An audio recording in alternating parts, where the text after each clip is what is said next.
The Athletics quarterback list as we enter 2025.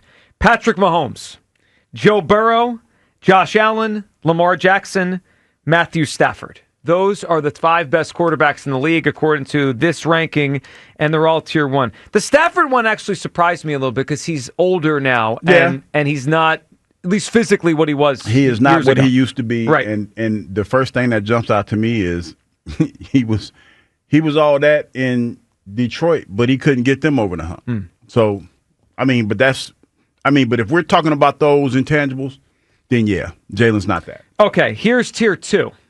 Tier 2 quarterback can carry his team sometimes, but not as consistently. He can handle pure passing situations in doses and/or possesses other dimensions that are special enough to elevate him above tier 3. He has a hole or two in his game.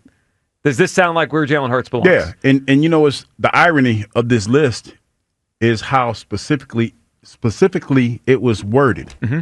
That's why they worded it that way. So here is the tier 2. And I'm going to give you the order of the tier 2, okay? So it's not just tiered, it's ordered within the tier. Number 6 overall, and the first guy in tier 2 is Jaden Daniels. Number 7 overall, and the second guy in tier 2 is Justin Herbert. Number 8 overall, and the third guy in tier 2 is Jared Goff. And then tied for 9th overall, and in that tier 2, C.J. Stroud and Jalen Hurts. Just to round it out, Baker, Dak, Jordan Love, Purdy also made this same tier 2 as those other guys. Here's what they said about Jalen Hurts, and this is what I thought was interesting. So there's some quotes in here from the voters, all right? Jalen, quote, Jalen does everything the right way for how they have been built, an offensive coordinator said. I see him as a really good player on a team with a bunch of really good players. I agree with that. Yeah, okay. I think that's a good way to say it. Okay, here is something else said. This was by a GM in the NFL. Quote, this is going to sound like I don't like him, but I do. Just by the definition, I feel as he is more of a 3.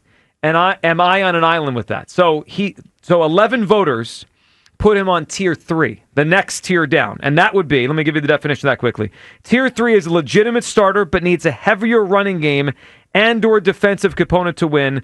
A lower volume drop back passing offense suits him best. I could see why he got some tier 3 votes.